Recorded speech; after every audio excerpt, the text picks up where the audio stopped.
Brandy, if you want to start the live stream, you can go ahead. Let me know when you're all set.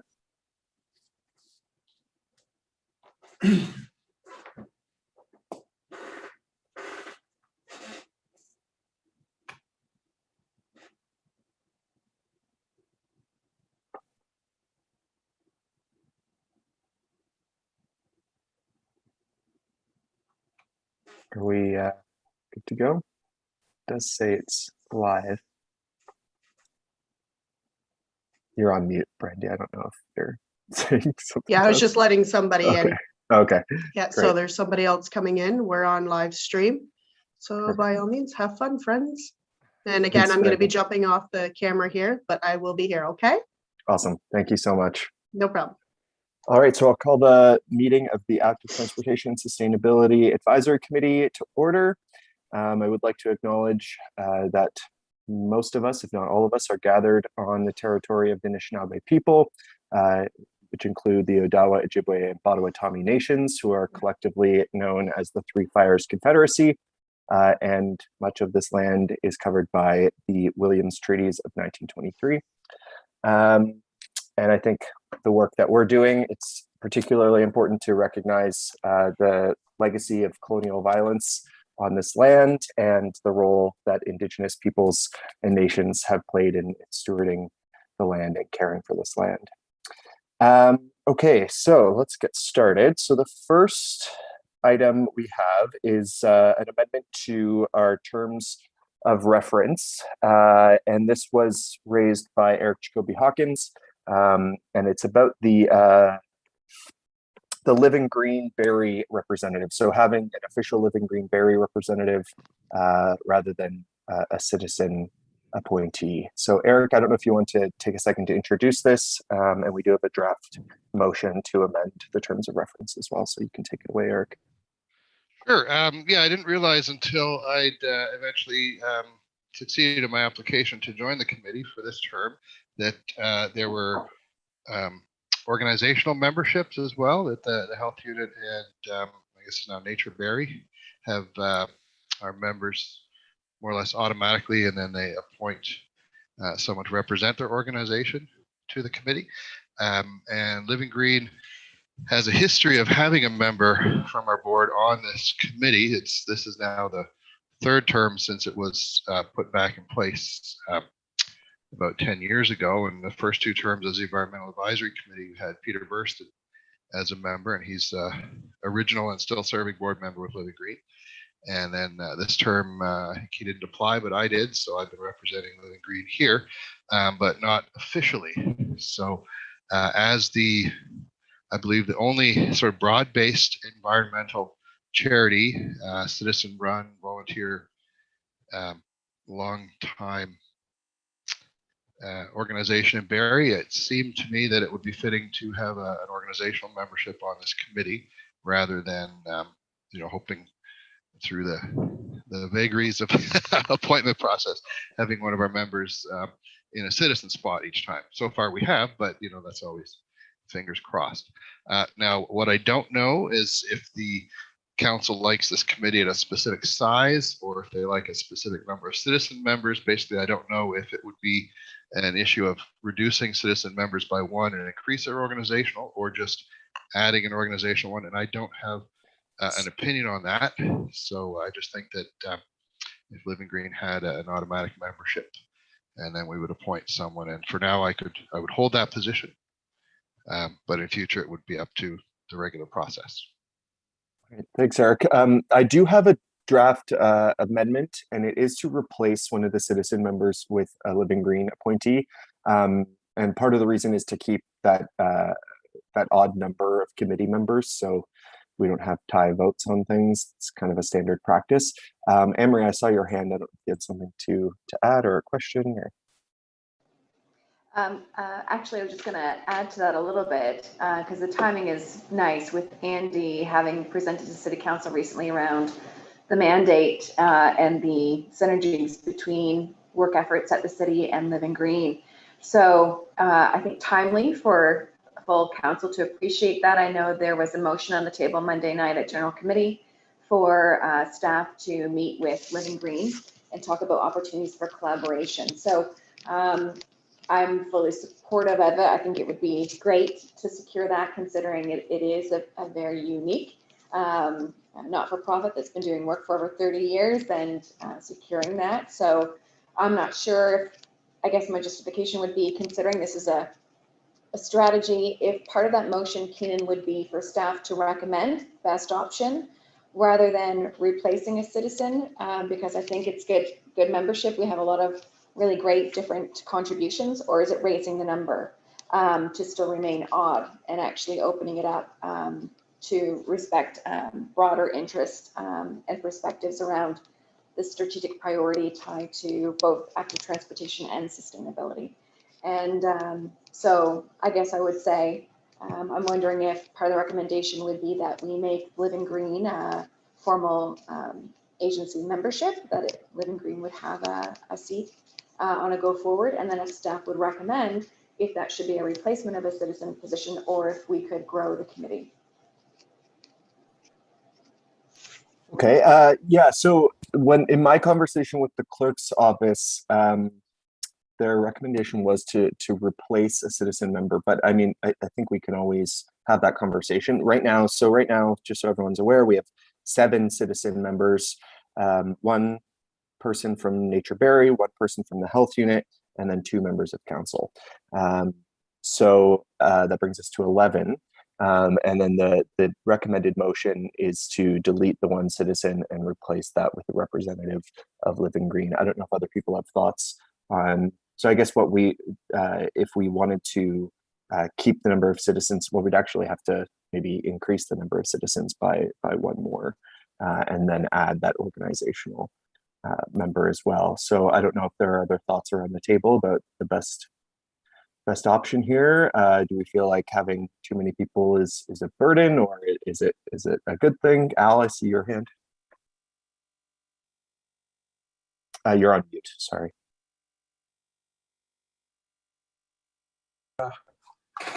There you go. How could I ever believe that I'm muted in the first place? A little historical perspective on this. When the city originally appointed its first environmental advisory committee, and this was from 1990 to 1994, it included representatives from a variety of groups. The Chamber of Commerce had an environmental committee. The Barrie Manufacturers Association had an environmental committee. And it was perhaps a little bit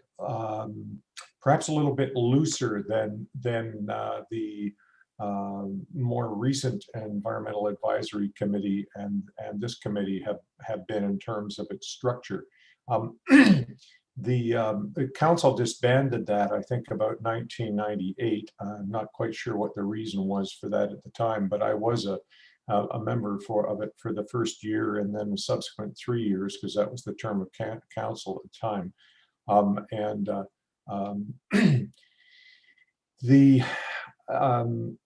The Active Transportation Working Group, which started up about 10 years ago as a result of an initiative that city staff took, and I know Kevin Bradley was involved with that from the get-go, and Kevin Rankin fairly early on, from time to time as well, was a working group. So it had people who volunteered on it because they had an interest in active transportation issues, but they weren't formally appointed by it wasn't a formal advisory committee to council, so it ran fairly loosely. But there were representatives, Sherry Diaz from the health unit, myself as a executive member from Nature Barrie. Eric was a longtime member of that group as well. I don't know, I never remember, because it was unstructured to that extent. So the Active Transportation Working Group lobbied with the city to get the opportunity to become a formal advisory committee, and staff came back with a recommendation that said, well, we should merge that with the Environmental Advisory Committee. So now you had merger of 2 bodies that one of which was a bit unstructured and one which had a very formal structure and appointments of people by council. And that gets you into the kind of thing you're saying, wow, how many members should we have? In practical terms, as many people who are interested and are going to contribute to the thing.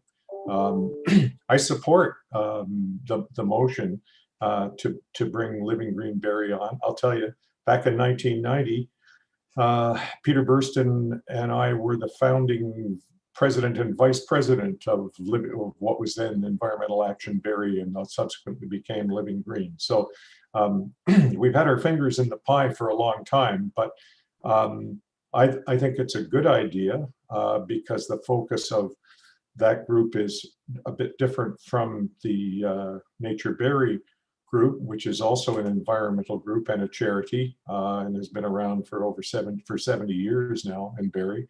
But we have different sort of major focuses, and so that's perspective. I don't, when they merged the two committees, staff just sort of took the terms of reference that were there and kind of hashed them together. And then they had to be sort of amended a bit before council finally adopted them, because there were things that didn't work, or there was one organization mentioned that hadn't been active in the thing for half a dozen years. So that's how we got to where we are today. So I don't think it's significant in terms of whether there's having to, I don't know why we need to drop one citizen member to add Living Green Barrie in as an organizational one. But if that's the advice that the clerk's office are providing, I don't know, did they have any explanation or rationale? Because all of us, except other than staff, have everybody has one vote if we're voting on something. So yeah, I guess standard practice is to try to have an uneven number of committee members, but I mean, we certainly don't have to do that.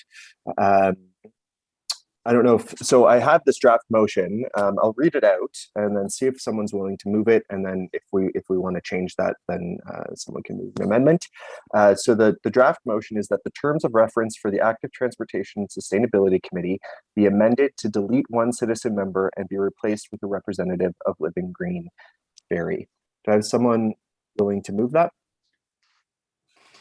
I'll move that. Okay, I'll go to Eric since you brought this idea forward. Okay, any other discussion, any amendments? Anne-Marie? I'd like to propose an amendment. And so, Sure. So I guess let me know how strongly the group feels.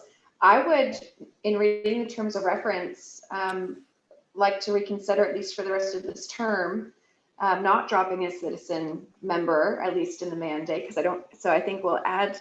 Are we then adding a new representative, or is Eric shifting into Living Green? So what are we ending up with, just for point of clarity within the rest of this term? How are we counting seats? Because we do have a couple of hats that are being worn, but I would recommend that based on our terms of reference on the intention, even if we hit 12 members, typically 9 to 12 from a good governance practice is a good number. And then from that, sorry, so on the question of, is Eric shifting chairs? I think that was the intention, was that we would delete the citizen member, which was is Eric's current role, and then he would step into that Living Green position. But no, I hear you. If you wanted to move an amendment on not deleting the citizen member, and then we could do, I guess, a call out for another citizen member to join if Eric wanted to step in. Anne-Marie, you still have the floor if you wanted to.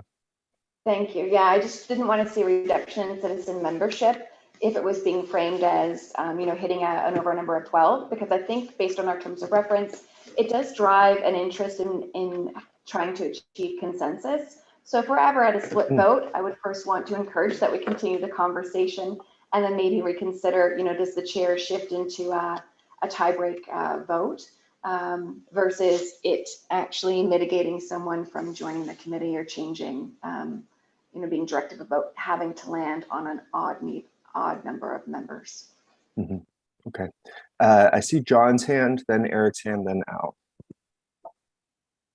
Go ahead, John. Thanks. Yeah, so I think this is great. I think Living Berry has obviously indicated that they are a big member in our community, and I like the idea of them coming forward and being part of the group. I just had a question about how does it work with that member gets selected by Living Green and then runs through the same approval process that a citizen member gets picked up on? How does that work exactly? And maybe Al can speak to this, but I know, I think Nature Berry just we reserve the spot and council doesn't approve who the exact member is. We just have that spot held for Nature Berry, and Al happens to show up every month. Okay. Well, and we even actually, our executive considered it and said, okay, we have an alternate, we appointed and advised the city that we had an alternate person who would serve in the event that I was out of town or something like that, which hasn't been a problem the last year and a half. So that's the simplest way, and somebody who's willing to take it on behalf of the organization, the time commitment and doing the, working on the various things and stuff. So that's the process. Keenan, if I could make a suggestion, since de facto Living Green Berry has a member who's a representative on the committee now, an option, if you didn't want to upset the apple cart, is to recommend to council that the terms of reference for the committee be altered to include a representative from Living Green Berry. And in the meantime, and whether it could take effect now and then you need to appoint another citizen representative, or do you simply do that for the next committee, with understanding that it's council's prerogative every term they can obliterate committees and advisory committees and stuff. So just another option for doing that. Yeah. Eric, did you have something to add on that? Your hand. It won't help with the decision, I'm afraid, but one of the advantages to the committee of an organizational membership is continuity, as we've seen, with Al's substitute, and also when Sherry gets is needed for another high priority project. Rather than creating an absence, the organization nominates another person to attend and continues immediately. When we have a vacancy in the citizen, we have to confirm the vacancy, list it, go through the application process. That can take a few months where that space sits empty. So certainly there's a benefit to the committee of having as many organizational members as practical anyhow to help maintain that continuity. Obviously, our organizations are all comprised of citizens anyway.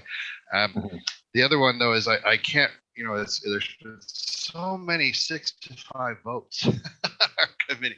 I don't recall any close votes at this term, and I don't know if there have been many in the past, but I think the odd number of members is a good idea in general, but I think in the case of this committee, I can't recall a decision that wasn't essentially consensus and unanimous. So I don't know how important in a practicality it really is to have that kind of an odd number to permit tie votes.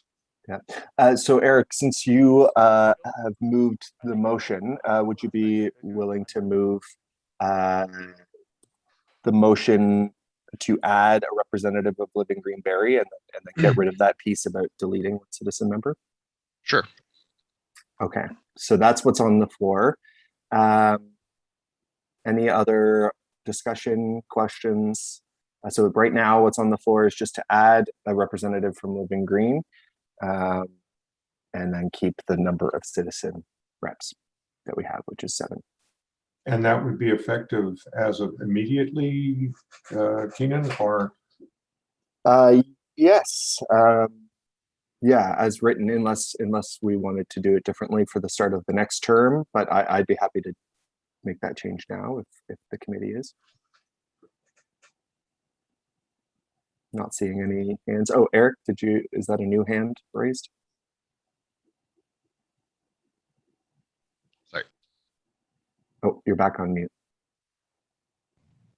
Yeah, just I would prefer it be immediate when the motion is adopted by council, I guess, just because if for some reason I had to leave the committee or something like that, it'd be nice to maintain the continuity through the current term and not have to go out and have one of our members go through the application process again. We might want to add some wording then, actually, here's what I'll suggest, that the terms of reference for the Active Transportation and Sustainability Committee be amended to add a representative of Living Green Barrie, and that Eric Jacoby Hawkins be appointed as the Living Green representative, and the one citizen position be declared vacant. Okay. I'll accept that. Okay, perfect. Any other discussion on this?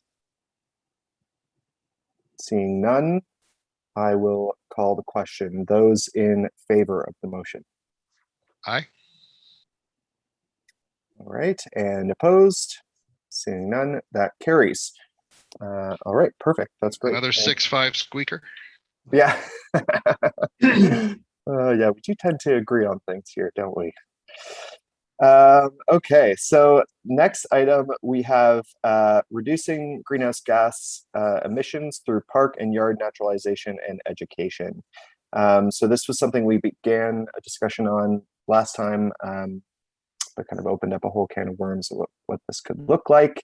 I don't know if Kelly, you want to start off the discussion, since you were the one who brought the idea of the two-stroke engines Yes. to the committee, Yes. and if you Yes. had the thoughts on how we should proceed. Sure, and I just want to, I know when I did present that information, staff were clear on shifting. Their shift was from 2-stroke to 4-stroke, mostly, and then also their commitment to looking at battery-powered equipment. So I guess Kelly's voice is going in and out kind of badly.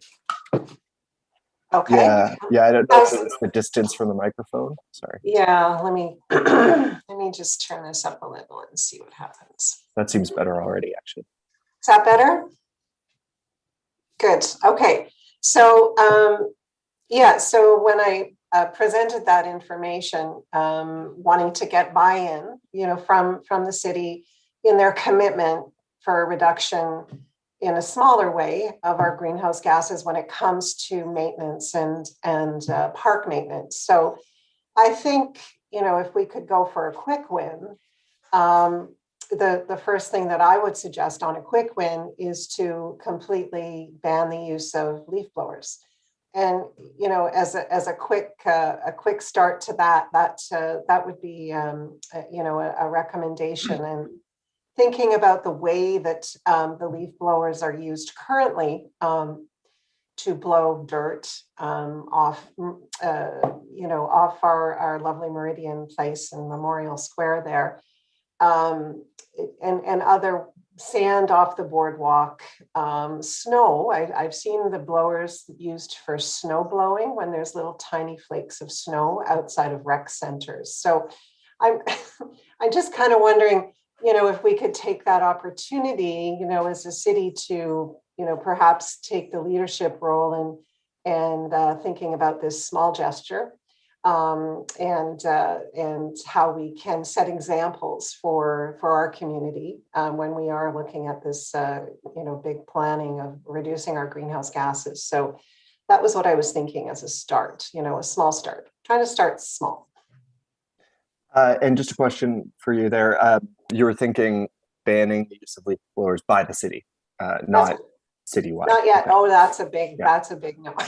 Yeah. We want to set an example first. I know how people love their machines. So yeah, we definitely want to set an example. Right. Yeah, that would be my my recommendation, is to phase them out. And Phase them out. yeah, let's look at alternative uses. Could we use a rake? Could we use a broom to sweep? Is it that important that we sweep sand? I don't know if it's a safety issue. I don't know the overall strategy when it comes to parks maintenance. perhaps, again, that's maybe a little deeper issue if we think about an overall strategy adjustment when it comes to how we manage our parks and what that might look like. But if we start small, creating awareness and building that education piece as well, right? Okay. So in terms of some wording, like that staff in the operations department begin a phase out of gas powered leaf blowers for parks maintenance. Yeah, perhaps as a start. Do we have any thoughts from committee members or staff on the call? Anne-Marie, I see your hand. Go ahead. Be a little provocative, and maybe staff will want to comment, but perhaps language around staff to identify the intention and opportunity to look at with a timeline to look at what a change of use of this type of equipment could look like, and if there are immediate opportunities to change any current practices, specifically in our parks and facilities. I see that both Kevins have popped up on the screen. I know I'm in trouble now, I can tell. Kelly did it. Kelly did it. Yeah. I did it. I love that you framed it as like just starting small too. This is the bare minimum. It's great. Any thoughts, Kevin? I see you're off mute there, Rankin. Sure, yeah, and we are doing that with all of our available equipment that can be flipped over to a battery rechargeable unit. My only concern is that making a suggestion should come with a dollar figure to go along with it, because it would be very costly for us to get rid of existing backpack units that work fine to replace them with battery ones immediately, and as opposed to the process now where as they wear out or something goes wrong with them, if they're going to be a maintenance cost, we would then go look to procure a new one that's more environmentally friendly, obviously. And anything that does have the battery powered units are becoming so much better now. The batteries last longer, they're a little smaller. The backpack blowers actually come with backpack batteries, and the blower unit's a bit smaller. And then the ones that are, other pieces of equipment that we use, the batteries are even smaller than that. And the weight is getting down to the point where it's similar to a gas engine. Right. So it's becoming now ergonomically better to go to those units, whereas 5 years ago they were heavier and more cumbersome, and you got into ergonomic problems. Moving away from blowers to do the things we use them for, to go to brooms and stuff, that comes up with a whole bunch of other different issues in terms of ergonomics and staff wear and tear on their bodies who are using a blower. It would take 1/10 or less the time as it would to do it with a broom or rake, Right. for example. Yeah. Yeah, that's an important The consideration. efficiency to do it is so much better with a powered unit. So Good. Thanks for that context. John, I see your hand, and then we'll go to the other Kevin. Thanks, Ken. Yeah, and thanks, Ken, for that insight in that one. So I think we've talked about this before, but so any new purchase of a blower would automatically be a battery powered, or is there still just a factor in that process? Like, is there a chance that it's going to be new gas powered blowers purchased? we haven't bought a new gas pack blower for, I'm going to say, a few years now, since the last time we purchased one. They don't get replaced very often because they don't get a lot of heavy use, right? They're used for a particular activity, and then they might sit for a month and not get used again.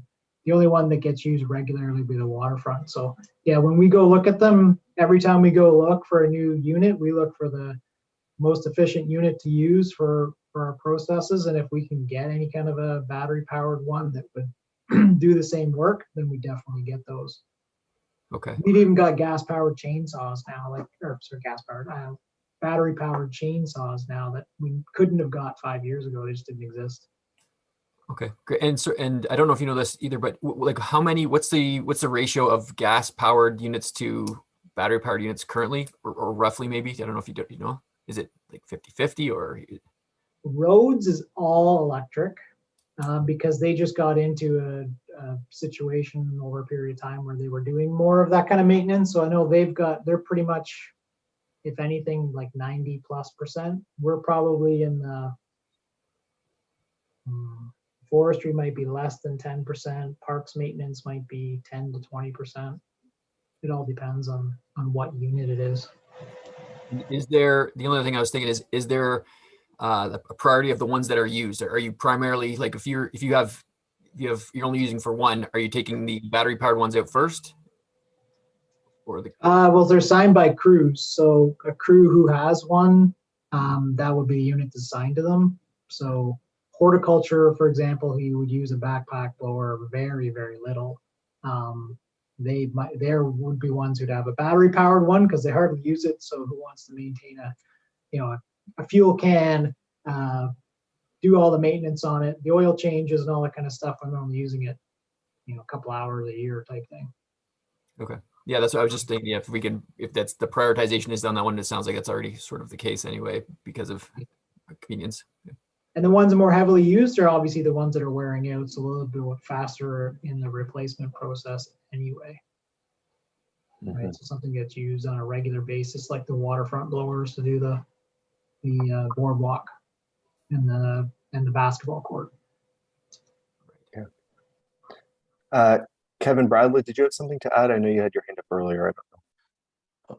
Thanks for Councillor Allen. Yeah, no, just to echo what Kevin had just said, they are a necessary implement. I won't call them an evil on the waterfront, especially with some of the hard surfaces, meridian inclusive, for slip and falls, especially with sand on certain things. The Centennial basketball court's an example of that, and some other major play courts where there's sand-based facilities in close proximity in certain things. The time to broom and also not making sure everything got off, they're just far more effective and quicker at performing that kind of public safety type of maintenance. Okay. Kelly, I think I saw your hand a second ago. Yeah, I know. I really get frustrated with our thinking that we have to use these to blow sand off, especially at the waterfront. I honestly, when I'm out there paddling at 8 o'clock in the morning and all I hear is this incredible sound. And I've heard these comments also from other citizens, and is there something we can do, something else that we can do thoughtfully, to somehow circumvent that one particular issue when we're using those pieces of equipment? Is the battery one less noisy, Kevin? Like, is it could we specifically assign, how often we do it? I've seen 2 and 3 people do it, at the same time. And it just, I know it's a big stick in my.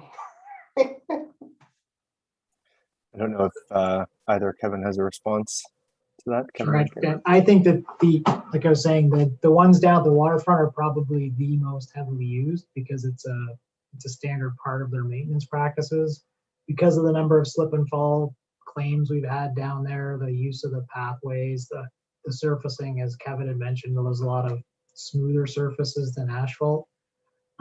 So those ones tend to be more slippery. Those were the ones we would probably want to replace with a battery powered one. The noise decibels off of a battery powered versus a gas powered, I couldn't answer. Certainly there's still airflow noise coming from a battery one, but I don't think the noise is anywhere near as loud. John, see your hand. Go ahead. So I said, but so one comment that I had about it is that, the basketball courts down by the waterfront, and I know I've been on them, they are crazy slippery when you get sand on them a little bit. And I was always a little bit disappointed in that with what was put in originally. And, accidents get made, or, people, it's easy to look back and say that was a difficult surface to use. But in some cases, perhaps, that's an option of, not replacing the surface, but is there an option for modifying that surface in a cost-effective way in order to avoid the need for blowing it off with a little bit of sand? Kevin Bradley, was that your hand, or Kevin Rankin? Sorry, and I don't know if that's Yeah, Bill you thank- respond to, No, but yeah. yes. Thanks, Councillor Ellen. Yeah, John, actually, we are looking at resurfacing that court right now, actually, looking at a tile system. A sport court, for example, is one product name that's out there that's a raised tile system. The issue there is the ability to still make ice. So we kind of done work through some due diligence with our colleagues in recreation who manage the ice surface, and then with Kevin and his staff who manage it as a basketball court. So there is in the play court rehab reconstruction capital project for 2021. There is $75,000, I think, allocated from the program to come up with something to address the slipperiness of that facility, because we have had claims. I think we've had two, Kevin, I can't remember, but one for sure related to a slip and fall. And it just takes one claim, and the cost, even if it's settled, would buy thousands of leaf blowers. So anyway, from a risk management perspective, just bear that in mind. John, you still have the floor, did you? Sorry, yes. So then, in kind of thinking about that is, anytime we are replacing those surfaces or looking to build new surfaces in the future, to make sure that they're not surfaces that need to be blown off with sand. Perhaps, we're starting to get a little bit expanded scope here, but just an idea. Al? Would it be possible for Kevin or Kevin to, it sounds like we don't actually know what this is a noise problem issue from the, if you like, the neighbors, the users who aren't actually playing on the court and some of these other facilities. So can we get a little bit of information back from staff as to whether the gas blowers are inherently more noisy because of their motors, or is most of the noise because of the fact that you've got this whining fan blowing air at a high volume or whatever? Do we know that? If we don't, I think it might be helpful to understand how much of an improvement we will actually get by changing. I'm all for getting rid of the gas powered ones, but I'm not sure how much it's going to resolve the problem that Kelly identified as being a major nuisance, and I share her concerns. Yeah, well, it would certainly still address the emissions issue, which I think was the main focus of this topic. Tyler, I see your hand. You're on mute. Of course I am. Sort of wary of getting too far off topic with the noise matter when it started as a small engine conversation. Maybe we just back to the entire point of the conversation was to reduce emissions. Maybe we just make an amendment to the motion to sort of formalize this move away from small engines. I don't know what the wording for that would look like, but as opposed to being sort of a very abrupt move away from them, we phase them out with new purchases by formalizing a prohibition on purchasing gas-powered small engines is, I guess, what I'm proposing. Yeah, I like that suggestion. I don't know if Kevin, you have any thoughts on whether a motion like that calling for, I guess, what would it be, a moratorium on the purchase of gas-powered maintenance equipment? I don't know if that would be too cumbersome, or Kevin? I think that would fit within the current process we're doing now. So yeah, Okay. something like wherever available, equivalent electric powered, rechargeable powered equipment should be purchased ahead of any 2-stroke or 4-stroke engines. That's running off the top of my head, but I'm just pulling up the blower sound comparisons, and it all depends on the model and the type, and some electrics are louder than some of the 4-strokes. The 2-strokes are definitely really loud, so it's a range. So we if it's a sound issue, we could certainly make sure that our procurement also tried to look for ones that are under a certain decibel level. Okay, so I'm trying to think of some wording here that where available, staff purchase battery powered maintenance equipment. Sorry, stumped here. Kelly? If there's an intention. Oh, you're cutting out again sound-wise, sorry. If there's an intention behind the motion, so to come in line with an existing greenhouse gas reduction policy, this motion, I think tying it around something, not just, having some meat behind it where it says this is why we're doing it, so we can have an impact in the community by making conscious purchases to maintain our parks and our waterfront. So that where available, staff purchase battery powered maintenance equipment to reduce the city's greenhouse gas emissions. Do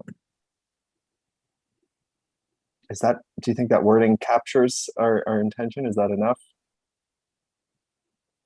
Anne-Marie? Something I was just trying to pull up while we were talking about this was our asset management plan and policy. So I'm not sure if that's worth a look at that to actually embed it into a policy that will drive maybe procurement, but also replacement. I haven't gone too deeply in this, and it's slow loading, but I am aware that's underway, I believe, through staff, through the strategy, and we updated the policy in June 2019. But just wondering if that's a piece to look at, to ask staff to look at whether or not this could be incorporated, if appropriate, into our formal asset management policy and strategy. That's a good question. Kevin, is that something that, is this something that is already embedded in policy, or is this just a practice that staff are doing? Do you see value in us potentially embedding that in a policy like that? I haven't seen it written in a policy. Doesn't mean it isn't in one of our procurement policies at asset management.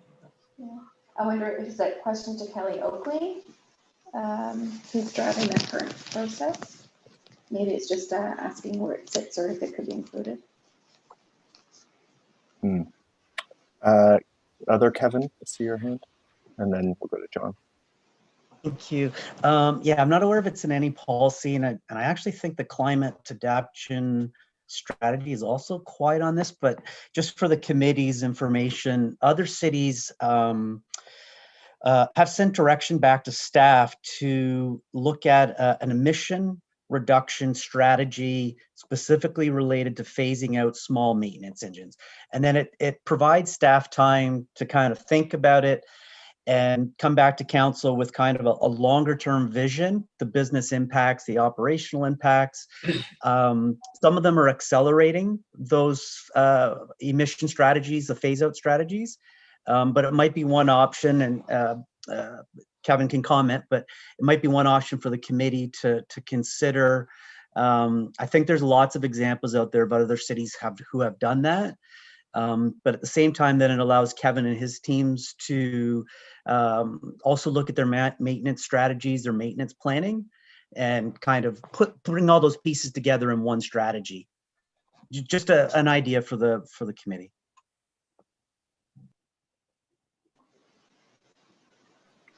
Okay, I'll go to John and then, or Anne-Marie, you go ahead, I think. Well, I was just wondering about if this would be a good broader conversation too to bring to city building. If that also gives another level of dialogue around things to consider about what could be in scope, or if this is more directional just to staff, but wondering about opinions about the benefit, about whether or not bringing this to a broader group of city council representatives and staff to look at a dialogue on this, and if there's other examples that could be brought forward. Well, certainly our motions go right to city building. So that's an opportunity for a conversation in that forum.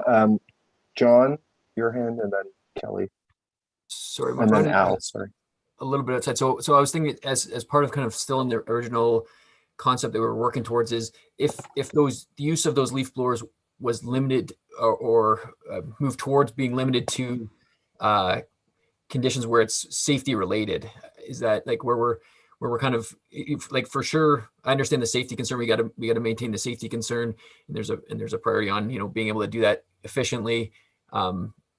I don't know if, you know, maybe this has already been done where it's not being used for aesthetic reasons.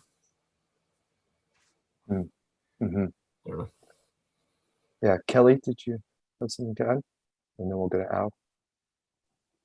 Yeah, I liked Kevin Bradley's kind of broader scope, which I think would be inclusive of actual policy and programming when it comes to park maintenance. So it kind of goes hand in hand. So if we're going to be reducing the use of greenhouse gas emission equipment, then how do we set up our parks to do that? So, you know, whether that's planting more naturalization, so we don't have to cut and use lawnmowers, et cetera. So I like that idea, Kevin, because I think you're right. It is a bigger policy and it's a broader scope. So the broader we get with this, and that includes, you know, under that umbrella, is our rethinking of how we use our equipment and our rethinking of how we set up our parks and you know, to reduce our maintenance costs and naturalize better. And I think I really like that suggestion. Okay, I do too. I do have some wording together that I'll suggest, and then I'll go to you, Al, since you've been waiting to speak. That staff create a strategy to phase out gas-powered maintenance equipment in order to reduce the city's greenhouse gas emissions and report back to City Building Committee. How does that sound? Okay, and Al, you go ahead.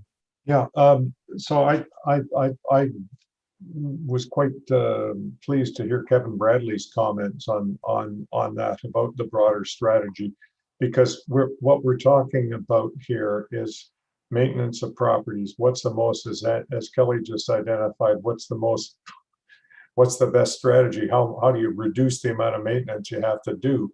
But also keep in mind, noise is I'm a guy now who wears hearing aids. Okay, I don't know what started that, but that's been my life for the last 6 or 7 years.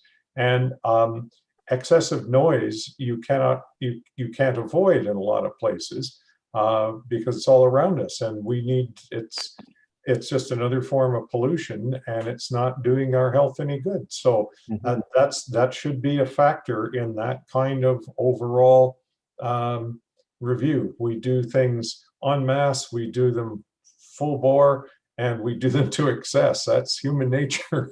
And I'm sure we can do them better. So just if staff can do that, include those aspects of things. It's the greenhouse gas thing is critical, but the other stuff is if the other stuff will drive us crazy if we do manage to reduce the carbon dioxide loading. Okay, Kevin, I see your hand. So I think that the other aspect that came up with that, I seeing the 3 levels to this whole discussion that kind of starts at park design, which has changed quite a bit in the last 5 to 10 years.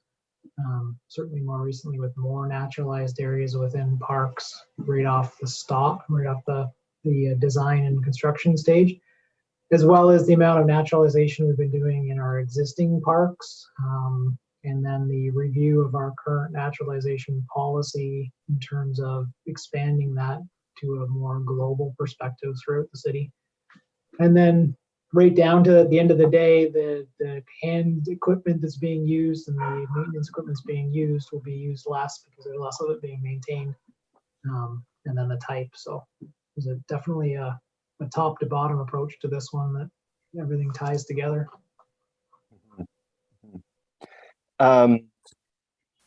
And I guess we probably don't need to include specific language on those pieces if we just say a strategy. Like I guess that work would include looking at that as well as just the engine. So I did add so that staff create a strategy to phase out gas-powered maintenance equipment in order to reduce the city's greenhouse gas emissions and noise pollution, and report back to City Building Committee. And Keenan, if I could just ask if there's anything that Kevin or Kevin would say we might be useful for direction to them to add to that, or if they think that's, that tells them what they need to be reporting to us on. Good question. Any major red flags with that, either Kevin?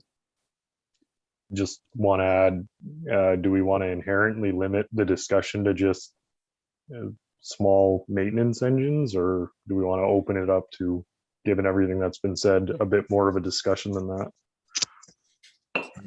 that? Do you mean looking? Well, we were talking about parks design, like the physical design of the parks. That's a bit outside the scope of small maintenance engines, which is the way the amendment was framed. Right. Yeah, I don't know if either Kevin had any thoughts on that wording. Al's question. Kevin, I see you're unmuted.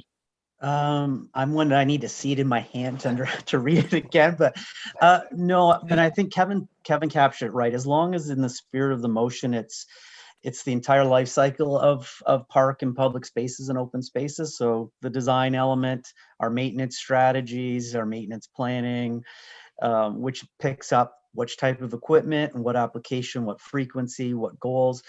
I think for the committee's, again, information, we are still working on a park classification system that has maintenance requirements by park classes that dates back, Kevin, correct me if I'm wrong, to 2004, 2003. Thank you.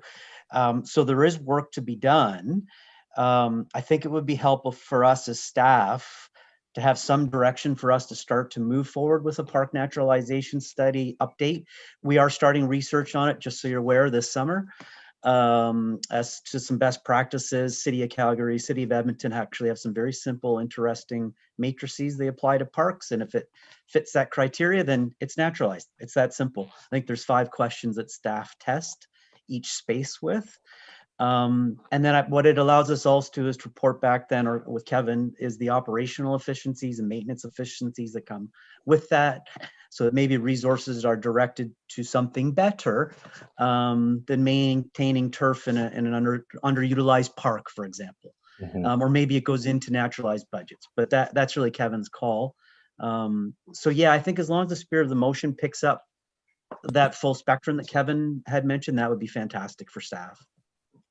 Okay, I did add, so that staff create a strategy to phase out gas-powered maintenance equipment through procurement processes, parks design, park naturalization, and other strategies in order to reduce the city's greenhouse gas emissions and noise pollution, and report back to City Building Committee. Anne-Marie, I see your hand. Let me know if I misunderstood this, but if we could add a hanger to your motion, Keenan, that says, as part of the Parks Naturalization Study update. And I'm not sure if that helps identify that all those components you listed, Keenan, need to be part of that update, and it helps to drive or accelerate an update that's outstanding forward in our prioritization for staff work. Is that, I'm not sure if that was what Kevin Bradley was getting at, but in there, not losing that there is an update that needs to be part of this overall work. Okay, so and report back to City Building Committee as part of the and report back to City Building Committee in relationship to maybe a recommendation about timing for a park naturalization study update. Okay. I'm not sure if that helps here. Yeah, it's hard without having it either, but I'm wondering if that's it can either be brought as part of the conversation when that's tabled, but, or up front, if it could be easy to say, that staff, recommend how to accelerate a park naturalization study update, and that it would include the following. Let me know if I'm complicating it, but I'm hearing that that's an important kind of overall umbrella of work that needs to be done in conjunction with things that we're asking. Kevin Broadley, I see your hand. I don't know if you have a suggestion. Thank you. Yeah, I'm just thinking again about timing of this and short wins. Like what I think, and Kevin, please chime in. I think what we would like to do would be to come back with how we would approach the strategy first. That would be the first report. Some cities have used external consultants to assist, especially with the GHG components and doing some research about what type of equipment, what are the actual kind of, so evidence-based decision making. The other thing is, I would also suggest we wait until the OP is adopted, because there's a new park classification system that's coming that's different than what we have today. And then we would together, it speaks about design. I think it does speak about maintenance. I'm not 100% sure. But then we would be coming up with new maintenance strategies, new design strategies by park classification. So that's pretty pivotal to get that right first in the OP. Otherwise, the policy may be out of alignment. Like on parks, a naturalization policy could be out of alignment. Okay. So sorry, I feel muddled and lost right now. So in terms of direction to staff, if we wanted to give some direction on accelerating this type of work, like, are we giving direction for staff to provide an update on our park naturalization strategy? Is that something that's already happening, so we don't need direction? Correct me if I'm wrong, but I'm understanding that maybe we leave it open to staff coming up with a strategy to implement this plan. So reporting back on what the process even looks like moving forward and its relationship to the naturalization report, rather than be prescriptive and marry the two through the motion. Okay, so that staff create a strategy to implement. Staff report back to committee on the feasibility of what have we called this, the greenhouse gas phasing out report, whatever the name is we've come up with it. Okay, so staff report back to this committee. Do we want to do it to this committee? You can do city building too. I'll leave it to others. Staff report back to city building committee on the feasibility of implementing maybe not implementing, the feasibility of is full of okay, I'm confusing because we have park naturalization, we have the phase out of the engines. We kind of want to marry the two. Does anyone have any suggestions on how to do that? I'm lost. Is what you had in your motion before the last couple minutes of discussion, is there anything in that restricts staff from looking at this, how this thing would align with these new official plan policies? Kevin? Kevin Broadley, I see your hand. I mean, do you need us to be more prescriptive on the motion, or is it enough? Is it enough as it is?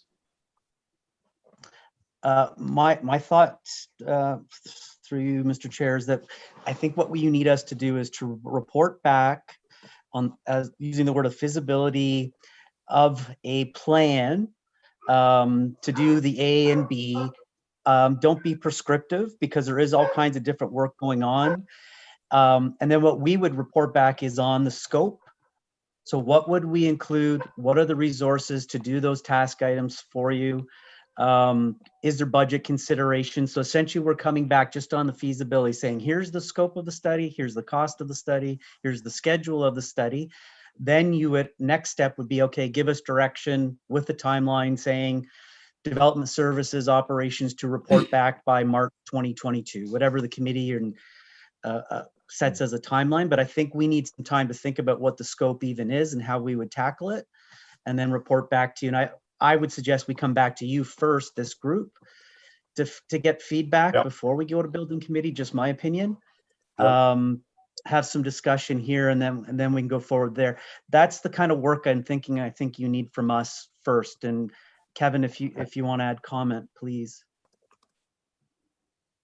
Yeah, I would agree. And that allows us more opportunity to, run some of these ideas past the group to get the feedback, as well as provide some hard numbers on some of these options to say, this is a sort of, we have 12 of these units that would be, X cost to replace, or they have this opportunity to replace with something else.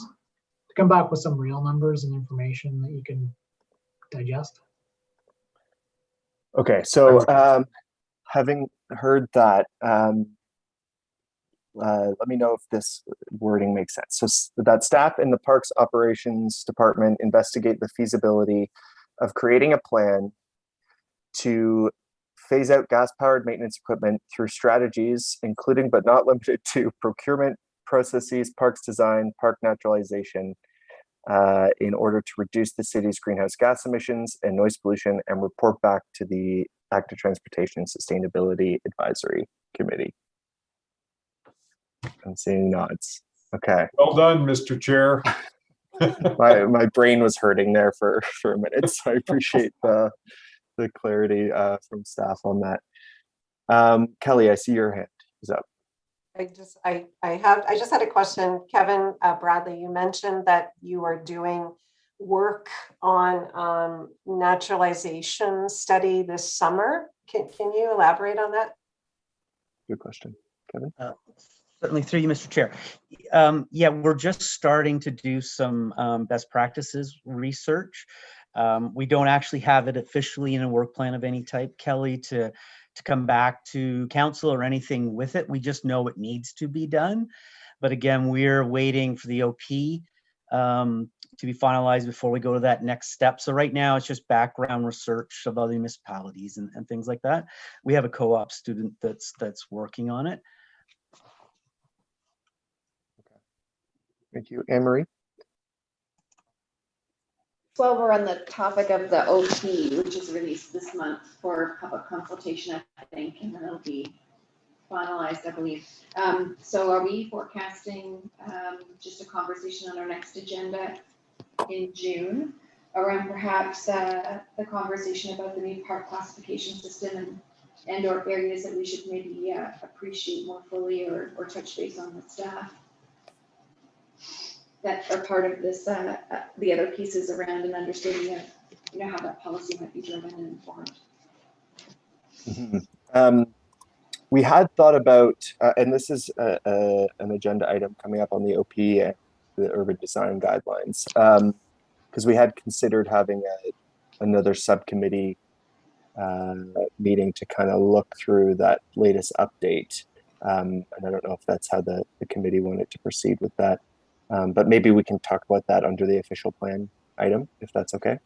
Yes, thanks. I didn't know if that was a committee piece or if this was a different, just for the next meeting agenda, a broader. So yeah, that's great to carry forward. Okay. All right. So do we have someone who's willing to move that motion? Oh, John, I see your hand. I don't know. Sorry, can you just read it back one more time? Yes, definitely. So that staff in the Parks Operations Department investigate the feasibility of creating a plan to phase out gas-powered maintenance equipment through strategies, including but not limited to procurement processes, parks design, and park naturalization, in order to reduce the city's greenhouse gas emissions and noise pollution, and report back to the Active Transportation and Sustainability Advisory Committee. Okay. We're good. Do I have, who was moving that? Sorry. was that John saying you would move? Or? Sure, I will. Sure. Okay, cool. All right. We don't really need a seconder, but perfect. Any other discussion or questions on that? Seeing none, I will call the question. Those in favor? Aye. And opposed? Seeing none, that carries. Okay, thanks everyone for working on that and getting to clarity on that. So the next thing we have is the bicycle friendly community designation subcommittee update. So a number of us met and there was a document that was sent out a little late just this morning, which was prepared by Kelly, which was awesome job on sort of summarizing the feedback on those applications that the city made for that designation. I don't know if Kelly, you had anything to say on that document or anything that you wanted to highlight for the committee. Go ahead. Sure. Yeah. It was my first time taking a look at all of this. So, you know, as an outsider kind of looking in, as well as myself taking an opportunity to look at the active transportation master plan that was created in 2018, I believe. I guess I was just trying to summarize the feedback from the bicycle friendly community certification board and some of their pieces. And it really became clear because they did provide feedback several times for the several times that we've applied for this. And one of the key things that stood out for me when I read it was that they agree that Barrie is very keen and very good at creating and developing plans as they've done in the past. One of the biggest challenges they find and they've seen over the years with the city is our ability to execute the plan. And I think that was one of the biggest things that came out for me, because there has been a couple of these active transportation plans that have been put forward, and there has been a lack of execution and follow through on the plan. So that was a big one that kind of stood out for me on looking at that from an outside. And I didn't spend a whole lot of time on the current active transportation plan, but I also noted that the plan was created and developed, I think it was 2018 or 2019. And they're just starting phase one, like as of 2 weeks ago. So I don't know if COVID, I know there's a lot going on, but just, my curiosity is, how do these things kind of drag on as they do? And there's a lot of good opportunities that, we can submit another application, but we need to have a conversation around when that is. If we're just starting phase one, which is engaging a consultant to start our active transportation plan that's kind of been on the books for 18 months or whatever the plan is. So that's a consideration. And I'm also thinking about quick wins. Keenan, as you mentioned, how do we do that cohesively without not working in cooperation with the execution of the plan with the consultant, before we submit another opportunity to get a bicycle friendly city. So that was just kind of my observation overview. That's great. Thank you, Kelly. I see Eric's hand. I don't know. Do you have something to add, or was that left over from before? I'm not sure. No, I just wanted to put out my question there, and if during the discussions, whoever has a map could be looking it up in the background. I had a request for bike lanes on Edge Hill between Ann and Ferndale. And so I imagine someone on the committee can pull up a map in the meantime and just see if Edge Hill is currently marked to have a bike lane or road diet at some point in the future. And then report back on that later in this item. Okay. I see Tyler's hand, and then we'll go to Emery.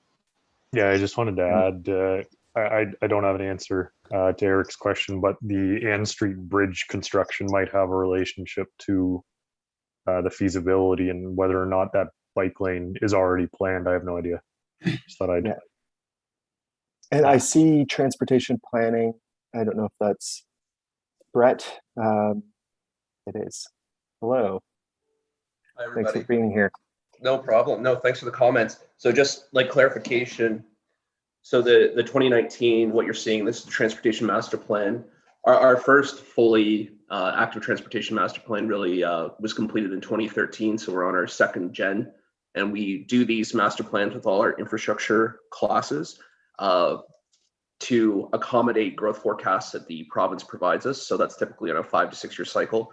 So we'll be looking to undertake our third Transportation Master Plan, which is all modes, likely starting in 2022. As far as infrastructure implementation, since 2015, we've built 42 kilometers of cycling lanes. What you're seeing regards to phase one, this is a new implementation that council has approved, focused on rapid rollout of on-the-ground cycling infrastructure within the built boundary that is 100% focused on quick wins. So this is primarily road diets. So it's going to be a quite aggressive strategy to build out our network as quickly as possible, where we can just repurpose the road platform following best practices from OTM Book 18.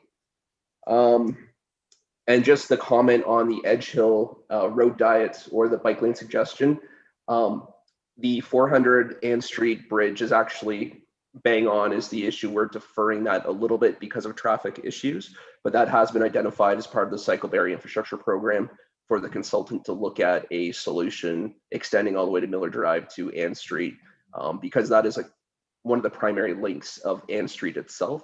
So once that is complete, the crossing structure, we'd look to implement that road diet following that, just to make sure we have a cycling lane too somewhere. So That's great. Thanks for that update. Al, I see your hand. Just quick question to my friend, Mr. Greatrix. Brett, can you, so does that mean that that cycling infrastructure is going to be focused on using the Ann Street crossing of the 400 as opposed to Dunlop? Or, because I know there was some discussion back a while back about lack of room within the Dunlop Street project to be able to do anything effective there. Through you, Mr. Chair, through to Mr. McNair. No, that's exactly the correct. We ran into challenges. There was debate on the appropriateness of Dunlop for cycling, but really the overriding factor was lack of property. That really was a moot point, whether it should or shouldn't be on Dunlop Street. So Ann Street is the primary crossing, with Tiffin also accommodating cycling infrastructure. Thank you. Thanks for that. Eric, I see your hand, and then Kelly. Thank you. Yeah, let's throw you a question again to Brett.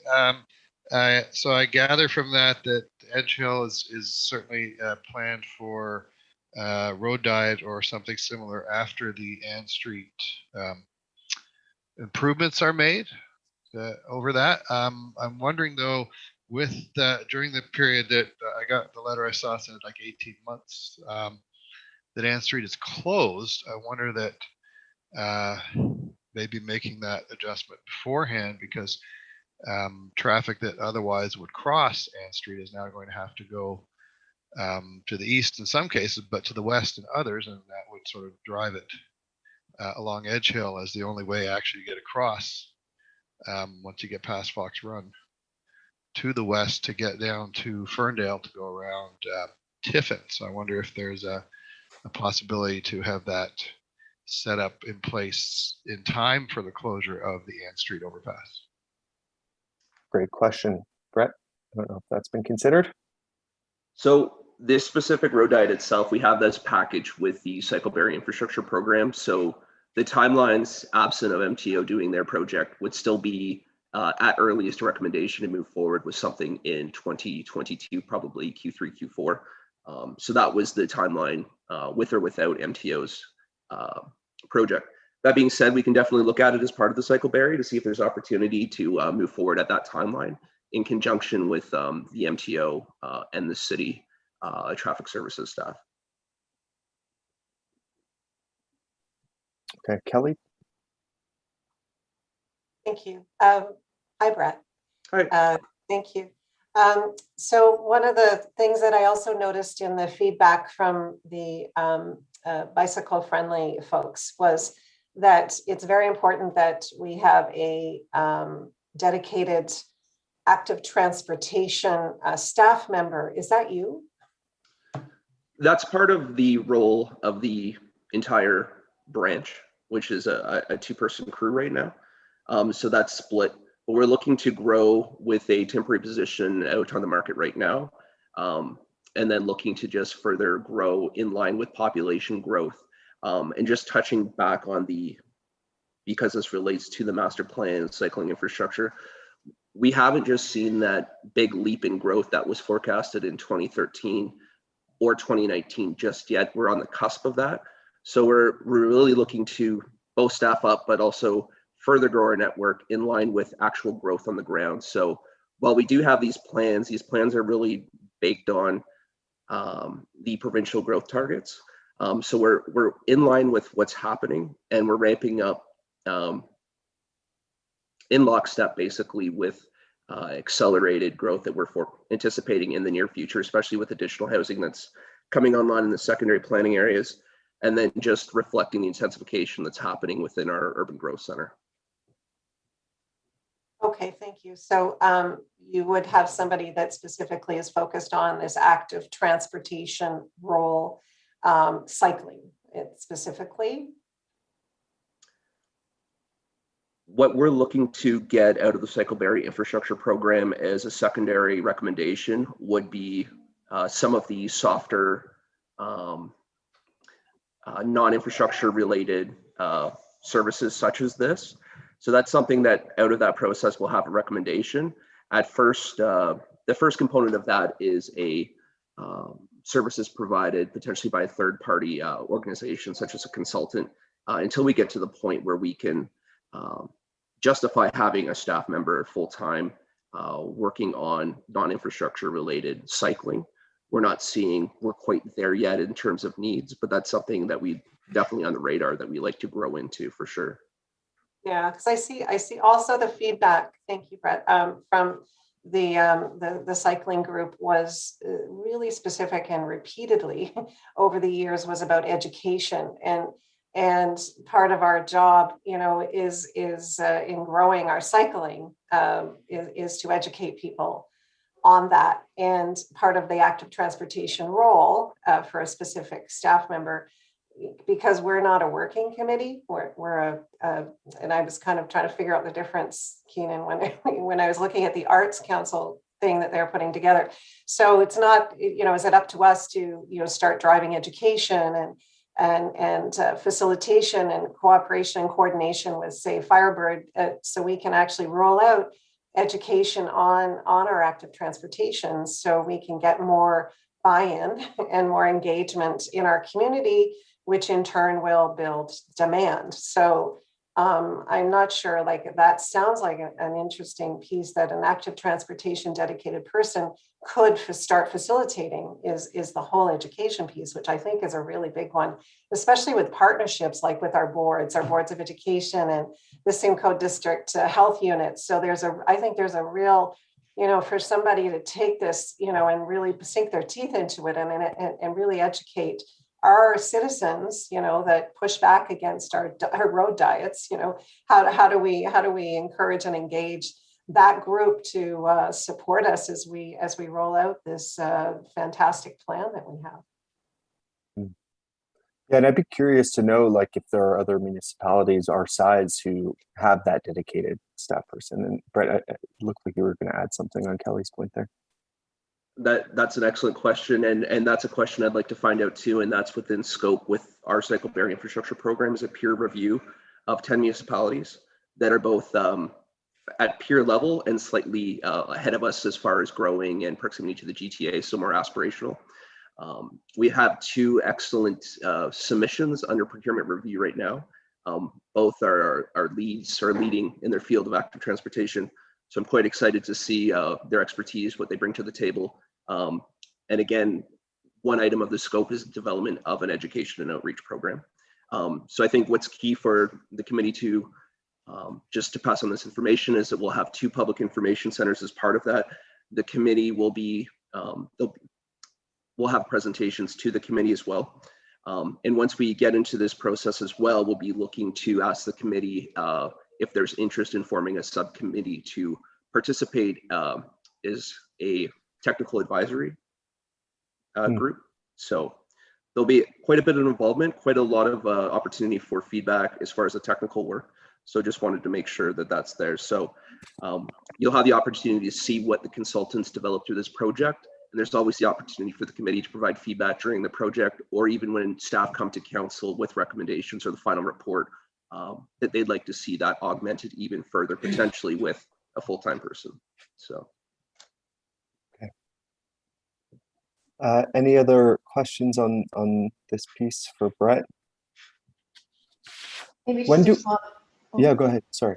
Maybe just a comment, because I know Brett's doing a lot of work, and so I'll mention as a point of interest, because the Hamner Road Diet is the next one up, and there's been some citizen resident engagement on that, and so I really appreciated some of my own education pieces around just what goes into some of the considerations to help also try and educate residents about, aspects that are well justified. So, you go through the whole cycle of losing and letting go, and often it's the parking and other considerations and perceptions. So to Kelly's point too, at that small group, when we reviewed the commentary on education, is saying, okay, we're in the middle of some good education. I'm looking forward to that staff report. It'll land in June. So I'll mention that just because perhaps Brandy, if you can hear me, it might be great to share that staff report coming to general committee in June for conversation to the active transportation group, because there's been a lot of aspects that have been considered in that, and I want to thank Brett for that too. But it might also be an area where it might complement where we can be also advocating or doing some education between any decision making and implementation too. The report on the Hanmer Road Diet specifically? Yeah. Okay. Yeah. So we've seen the Livingston that went in last year as part of some of the initiatives, right? And that was one that had was pre-approved, but we saw implementation last year. This is now a North Parallel Road. Hamner, that's going to be, I think, the main one completing connectedness, while 2 other areas are a bit lagging perhaps in the timeline. So it's probably a good one for us to appreciate as a note of why it is a priority area of focus, but also, what questions we're getting and where education seems to be needed. Mm-hmm. Okay. How do we want to proceed with this conversation? Do we wait? Like, Brett, when do you anticipate sort of the next report that's coming to council on Cycleberry? Like, is there any action that's like coming soon? No, the project's just kicking off right now.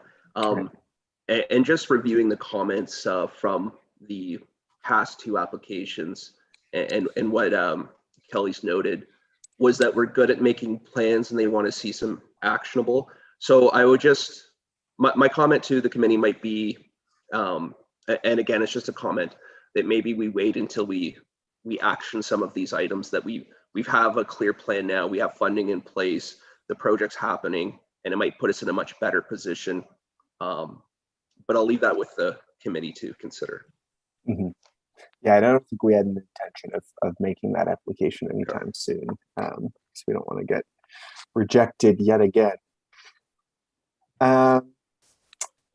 And in terms of the education piece, so it's great to know that Cycleberry, that infrastructure program will include also the education piece.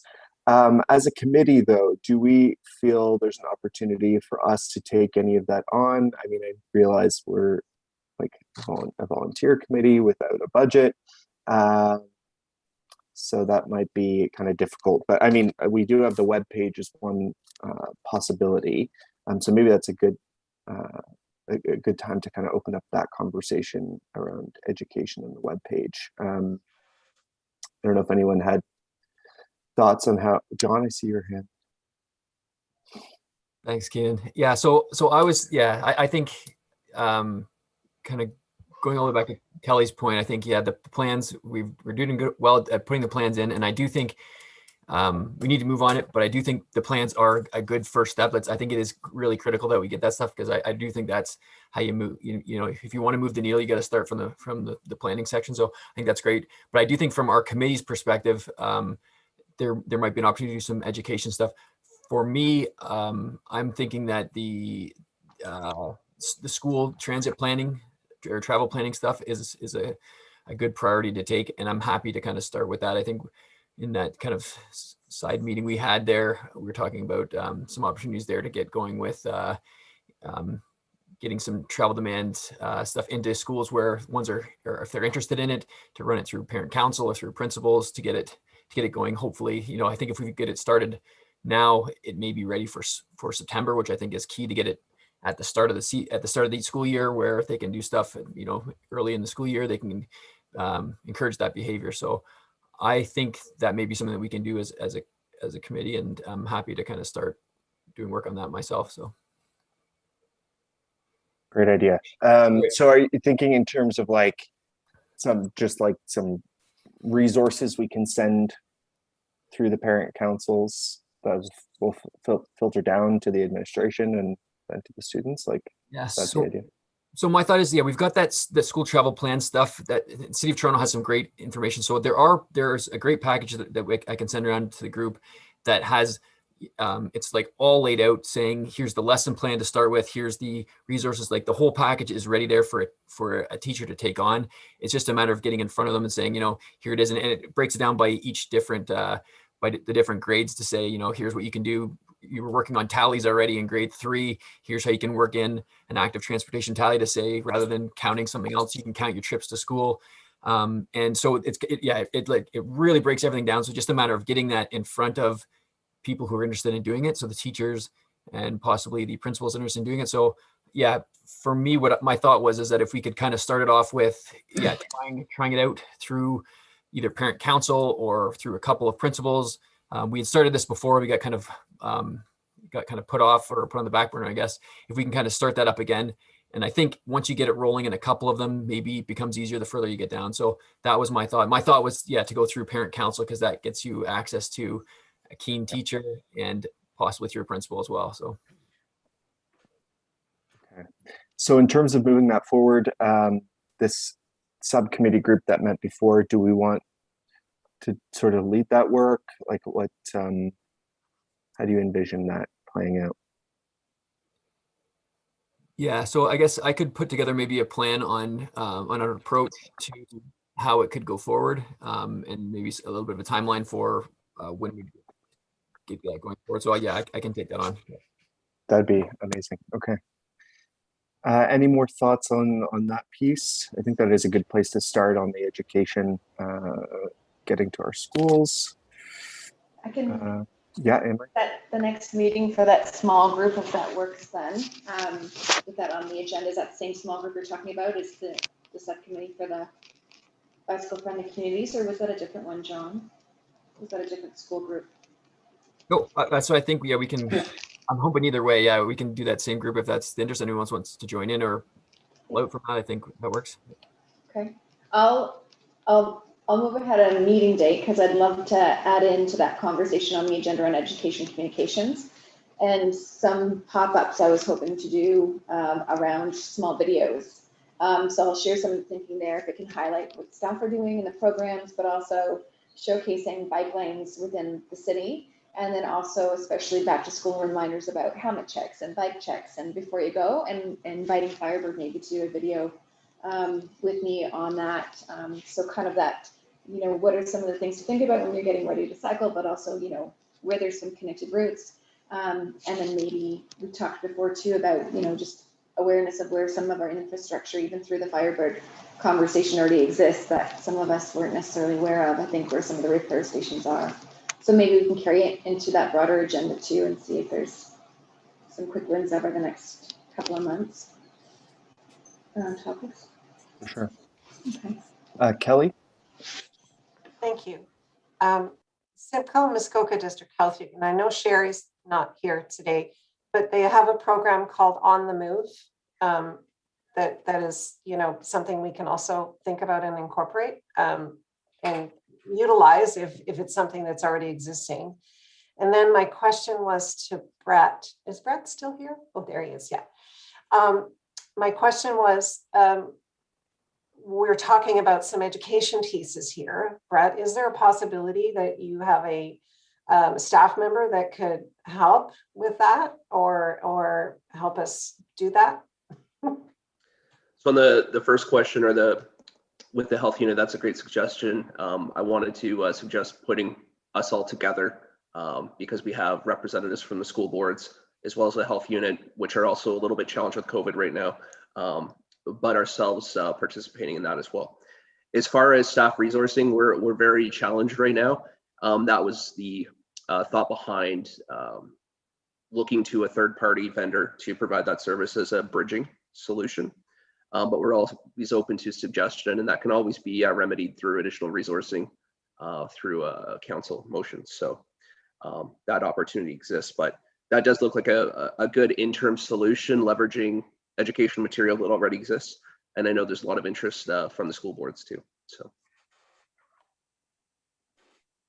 So in terms of getting everyone around that table, Brett, would you be interested in sitting with this subcommittee or have a contact at the school board who you think? No, absolutely. I can look at setting up a meeting for the group with the subcommittee. That'd be fantastic. Okay. We can touch base after on that. John, I don't know if that's a new hand or leftover. Okay. Okay, so that sounds like a good next step, having that meeting on how to push the education piece forward with the educational materials. Yeah, I just pulled up the health units page on that, and it looks like they have some good resources available for us. Anything else on this piece? No. Okay. Maybe we should talk about the web page right now, since it's kind of related, as long as the committee's okay with that. Okay. So on the web page, Anne-Marie, remind me where we last left off with the web page and the feedback from the committee members. Yeah, so my recollection was that input was given to that shared drive, and then that was provided to staff for awareness. And that's where we bridged into some information around Vision Zero and got a great update about the work already underway that Brett and the team have been doing. And that's since moved to council.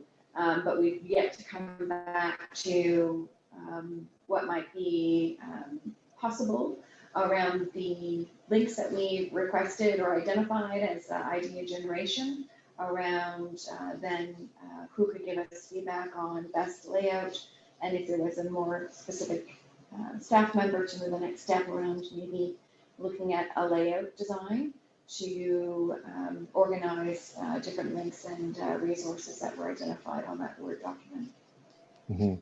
So Brett, I don't know if you have an update for us on that, or if there's someone you can point us to with Access Barrie or whoever to sort of push that webpage work forward. Well, I'm pleased to announce we've done an update to the webpage, so it's live, it's there.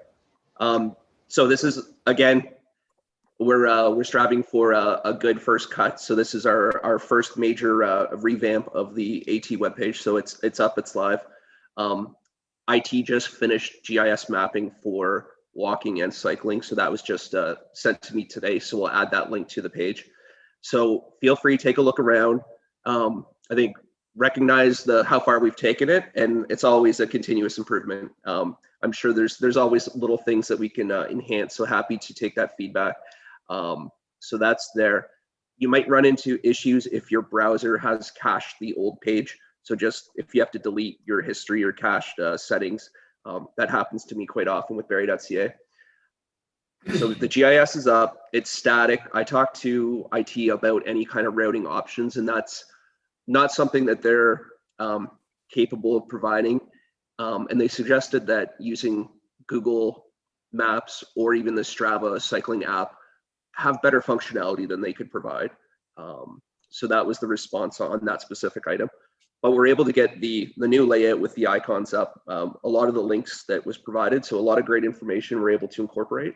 But yeah, have a look, and happy to take back feedback on that. So It looks fantastic. So thank you so much for getting that done. So I guess as a next step, if all the committee members just want to take a look at that and explore a bit, play around with it, and see if there are any more tweaks that we would like to suggest, and we can maybe bring that back at the next meeting. Does that sound like a good course of action? John, I see your hand. Yeah, just going on a quick look at, yeah, nice, looks really nice. Yeah, looks great. Thanks, Brett. That's yeah, that's I good. appreciate the feedback. Thanks, Brett. Yeah, fantastic. Definitely a huge improvement. All right, anything else on the webpage piece for now?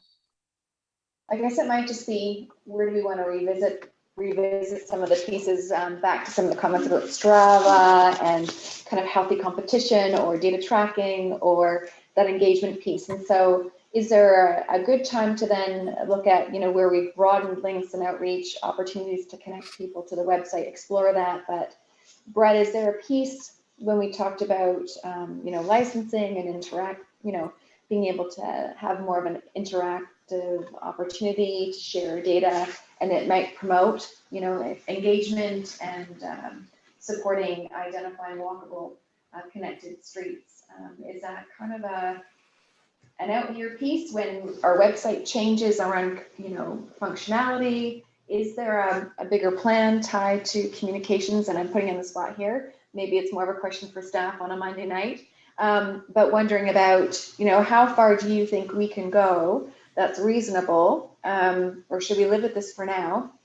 And what kind of needs to happen before we can look at leveraging an interactive piece around data and tracking steps or tracking routes and sharing a bit more of that connectivity? Yeah, no, great questions. I think the first concern we came across was just there's so much movement in the mobility space as far as different apps. There seems to be some leading apps out there, but at a staff level, we're a bit hesitant to specifically call them out. That being said, I believe the committee could provide that recommendation or direction to staff if they choose to. I'd have to ask the clerk to just verify that. Yeah, as far as specific routing functionality, I recall the conversation around like a 5K loop, 10K loop, most popular loops. That seemed to be a functionality from Strava, but I believe that was within their paywall too. So you have to download the app and then also pay. So yeah, no. So that's the challenge. I think IT is much more comfortable with the experts in the field providing that service to those who would like them. But then on the flip side, it's also a paid app as well. So there was that concern about promoting that on the city's website. But that being said, I'm not an expert on the ins and outs of the technicalities with that. So as far as specific data, I'm not too sure about steps. Strava has their heat maps, which are accessible to the public on their website. We are looking at some other platforms, but they are in their infancy as far as accuracy. We've been looking at streetlight data for some broader transportation studies. We're just taking a kind of a measured approach before we overcommit. We want to make sure that the performance and the cost benefits on the positive side before we get too far into committing to any kind of data supplier on specific kind of cycling modal information. Right now, we primarily rely on the TTS survey on modal split information for the Ministry of Transportation. So. And may I supplement that? So King Street, so love that app. Is that one that will expand, evolve over time, could host maps around routes, could be something that we leverage in the interim or grow, or is that a whole different type of, not really the software app piece we're looking for this type of connectivity? So if the question is whether is it just routing from point A to point B, or is it more looking for recreational loops and things of that nature? Both. I'm assuming it's both. Kind of both. I guess it's kind of, Yeah. I guess it's about, how far can that Ping Street app support us in our mandate and our interest around education and outreach and connectivity. So, how do we maximize Ping Street? How far does that go versus where we want to be looking for other opportunities down the line, like Strava or I think I can't speak to the specific capabilities or limitations with Ping Street, but I'm just inferring the limitations based on how Strava operates their platform. They're using user data to develop these most traveled routes. So if you wanted to say 5K from this location, they'll look at user generated trips using their app to support that, where I don't believe Ping Street wouldn't have that capability. I'm not sure it ever would have that capability. But that's definitely a question we can take back to our IT department to just verify. But I would we would need to look to some of these larger service providers. Thanks. Kelly? Thank you. One of the questions I had, Brett, was around baseline data and what the goal is through the active transportation. So when I look at overall project, do we know, I guess, how many people are cycling and how many people are using bicycles as transportation, whether it be for recreation or work? And I'm sorry, I didn't see that in the active transportation. It's a very large plan, so I need to read it again. If there is actual numbers that as a percentage, what our goal would be to increase. I'm not talking about bike lanes, I'm talking about actual people. And if we know what that is, if we know what that looks like. Yep. So the modal share based on the 2016 Transportation Tomorrow survey, we're at 1% for cycling for commute trips, work trips, and 5% walking. So that's a total of 6% AT in 2016. And the goal for 2041 was an increase to 12%, so to double that. And that's going to have to rely on basically the entire growth coming from cycling because the sidewalk network's largely built out. Now, before we talk about these low numbers, they were developed based on targets set by pure municipalities too. So I just want to frame that as well. So while it seems still a low number, that is 100% improvement. And actually the specific modal share targets don't change the network recommendations. The network is comprehensive and complete as far as arterial and collector road network. So there's no adjustment down because the target would be 6% versus 12 versus 20. It's the same network. So that's just some background information on that. So the target again, so we're at 1% in 2016, likely need to go to 7% by 2041. We're obviously hoping to do more, and we'll see what the target we set for 2051 will be through the Transportation Master Plan process, but the public will be able to provide input for us to consider as part of that as well. Kelly, did you have anything else? No, thank you, Brett. I appreciate that. John? Sure, and I want to go back to Anne Marie, but first with Kelly's one, and just kind of clarifying that Brett, all counts that we get now, any intersection count picks up bike counts as well, right? So anytime you guys get intersection counts, you guys are collecting bike data for that, and it's available. It's a matter of, I guess, compiling it if we wanted to get to see how we are specifically doing in certain areas. Yeah, if a consultant or an external party wanted to do that, right now the city's focus on is building out the network. So we're not necessarily precluding an area because of lower bicycle rates versus another. We're looking at logical opportunities to build out the network just from a citywide basis. Right. But sorry, I guess my comment was more like that you are collecting that data, right? Like the city, anytime we go and get counts, the bike counts are there. So we can check that. I'm not sure if that's part of what Kelly was asking about, but that is collected with every count, right? We are collecting that. That's correct.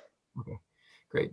And yeah, I think that's great to know those numbers and to be able to see how we're improving in different spots. But, and then, sorry, Anne Marie, just with your comment about, are you looking more for something where we can on the website identify, someone can come on there and say, I would like to see, or I see a missing link here, or I'd like to see something there, where we're getting kind of user feedback in that perspective? Is that what you were thinking? Is that? Yeah, I'd love to kind of bring back some of that conversation, because we looked at where we might be moving. So if I'm on a walk and I'm using Ping Street, and I know I can kind of tag a pothole or look at a service request, you know, so how do we be clear about, is that what we use for some of the functionality to support accessibility, and it can kind of help with improvements? But, you know, where can we go to say, you know, just did a 5K walk, this is my route, loved it, these are the benefits, this is what I checked it when I was there, I saw tall trees, or I saw, you know, a unique feature. So I'm kind of looking at, you know, what do we have that we can leverage, and what's really the scope of that information that can be supported through that, resident to resident. And then where else can we kind of say, you know what, I can show you a map of how I covered all of Ward 3 in the last month by foot, and this is where I covered, you know, routes. So it's kind of the sharing of information, maybe helping individuals to be more active, or know if they're going out on a route. You can spend, you know, 20 minutes, 30 minutes, and this would be an accessible route depending on what your needs are or considerations may be. So I guess I'm more looking at, you know, how do we support and enable individuals to share what they see, push promotion around improvements, but also around share routes. Interesting, yeah. And my thought about that was, I know Brett and the city had done one recently for traffic calming, identifying like flagging spots for traffic calming. And I know, having been on there before, there was, I don't know how productive you thought that was, because I know there were some spots where there were like, you know, 300 comments on adding spots along one stretch of road, which is, you know, obviously unreasonable, but where has that gone? Is that something that we could maybe add to ours, or do you think that's not really productive? It was not productive in how it worked with the traffic calming? I won't speak to how productive that was, but that's a great suggestion to incorporate with the Cycle Barrier Infrastructure Program, that we can run out a survey as part of the public consultation. So happy to incorporate that. And just on that, we're always able to filter kind of some of the feedback as well and apply engineering best judgments. So it's always useful to reach out to the public, I find. So. Perfect. Yeah, that's great. Thanks. And I think those are good suggestions, Anne Marie, with both with encouraging routes that you like, plus highlighting spots where there might be something that could improve the route. And I was thinking maybe there's an opportunity for us to connect with Access Barrie and see if within their existing budget and resources, if they could help us create even some simple digital communication assets, like a social media share photo that maybe with a hashtag that encourages residents to point out the things you were suggesting, Anne Marie. I think they may be able to help us with that, and maybe we can invite them to the next committee meeting to have that conversation. Yeah, I think that'd be great, because I'm also thinking, you know, how do we, you know, is there an always event where, you know, when we're bringing on a new road or infrastructure, new cycle lane, we've got, you know, people out there using it and talking about it and kind of getting to know it, to say, okay, you know, here it is. We're going to invite, you know, 10 people or 10 ambassadors, cycling ambassadors out. And we're going to talk a bit about what we like and how great it was and what were the benefits of, you know, did it save you time on a route? But just around how do we help, you know, sometimes you don't see it until you drive it. And, you know, I'd rather be on my bike than in my car, right? And so how do we, on the education information piece, actually help to encourage people to kind of to get out and try a new route, and maybe map different route sections across a ward. So it's an easy kind of saying, you know, if you're not sure about how this is connected, here's a good 5K route, here's a good 10K route for your bike. And you can self-serve maybe 2 to 3 different maps around routes that are connected, and people feel comfortable kind of getting out into the air in a different mode. I was just thinking, so next month is Bike Month. I wonder if we wanted to, as a committee, provide some direction to Access Barrie to develop some communications materials for Bike Month, just some general promotional material to push out through the city's existing channels. Is that something we're interested in as a committee? I'd say Yes. yes. And what about even inviting the public, as Brett's saying, like invite the public to share their best routes. And it can kind of be that self-serve and you're populating kind of a resource there. But we've got a lot of active transportation champions across the city. So maybe it's also an invitation to share and highlight. Yeah. Bike Month. Okay. So I'm just trying to think of some wording here. Bike Month. So that staff in Access Barrie create a communication campaign to promote Bike Month in the city of Barrie through the city's social media channels and other communication through the city's communication channels, including social media. Yeah, it could be a couple of just did you knows. Did you know there are bike racks here? Did you know this is a route Right. being put in? Did you and asking people to share? But the health unit could be an audience too to tap into. For sure. Yeah, I don't know how prescriptive we want to be in a motion like that. Kelly, I see your hand is up. Just sometimes communication can fall behind a little. So do we know that the city, whether it's through recreation or another department, is already promoting or thinking about promoting Bike Month? I don't know if Brett, you I- have an answer on that, because I haven't seen it in the past, really. No, we typically coordinate through our communications group, and they typically take the lead to support that. So I don't think there'll be any, I think the risk of any kind of overlap, or I'm not seeing any concern about what the recommendation is here. Okay. So it's May 31st to June 30th is Bike Month. Okay, so how about this? That staff and Access Barrie create a communication campaign to promote Bike Month 2021 from May 31st to June 30th in the city of Barrie through the city's communication channels, including social media. Do we think that's good? Do we want to be a bit more prescriptive at all, or? Let's see what they come back with and what's doable in the time frame. And I would then say, you know, as a member of the committee, I'll also do something on my social media and I'll share it and tag City of Barrie. And so it's not just an ask, but maybe it's also around, you know, how do we also talk about and showcase where we're out and about and what we like about the city. Whatever. We're Yeah, gonna put whatever bus Oh, stops. Mike, you're on. You're off mute there. There we go. Careful with that, guys. That's all right. Al, I think I saw your hand. Oh, I was just, it doesn't sound like there's an opportunity. I mean, this is sort of a direction to leave it to Access Barrie to put some stuff together, because by the time this committee meets again, it'll be the first week of June, and what's being done will be done. So, no, but it's a good idea. And then COVID's a good time to be promoting cycling. So. Mm-hmm.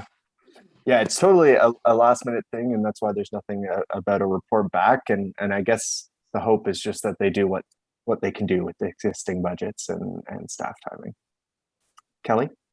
So yeah, there is a website, bikemonth.ca, and you can go, perhaps, you know, we can't get on there this year. There's other cities on there, but maybe that's a goal for next year. Perhaps the staff can look at that website, bikemonth.ca, and you know, pick up some ideas that perhaps we can actually implement something for us to be on there next year. Love that. Yeah, I don't know if, it looks like it's city events that they're promoting, and that's how, or maybe they're even sponsoring. I don't know. Perhaps, Keenan, perhaps Access Barrie stuff could ask encourage people to I don't know exactly how they do this, whether it can be done through the web page or whatever, but to let, give us some feedback in terms of, so what are they, what have they been doing for Bike Month? If they have, I don't know. Yeah, I think we should invite Access Barrie to have that conversation at our next committee. How can they support us and how can we support them in their communications material around this? So maybe we can ask those questions then.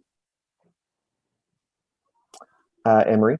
And even though June is Bike Month, let's not leave it there. So maybe it's our launch, right? So let's launch something in June, and then I know Living Green, I think the theme in July might be Tread Lightly, right? So let's also carry it over and look at, how do we have spring and summer that has a good heavy focus on cycling, and then before back to school, maybe a push around, getting ready, reminders, kids are, biking, buses are on the roads, and just helping to promote that you continue to bike to school. Mm-hmm. Very good point. Okay, so I realize we're at 12:02. So does someone want to move that motion just so we can move it forward? Kelly? Okay.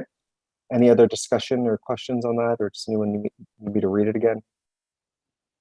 We're looking good. Okay. All in favor? All right. And opposed? None. That carries. Okay. Crompton Park Subcommittee doesn't have an update for this month, so we'll pass on that. I haven't heard anything on the Firebird grant thing. I don't know if staff have any update on that motion that was passed through council to collaborate with them on that application. I don't know if Brett, if you have anything on that. I just looked into the Metrolinx component of the motion, and they are proposing bike repair stations as part of their station upgrades at both Allendale and Barrie South. And that's going to happen in the mid 2020s. So they may want to consider alternate locations.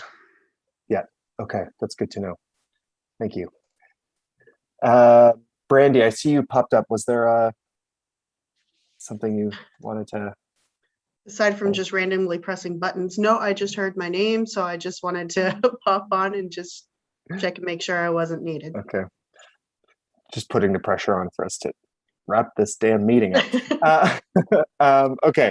The official plan and urban design guidelines. So Al had provided some information on sort of the timeline of where we're at, where the city's at with that.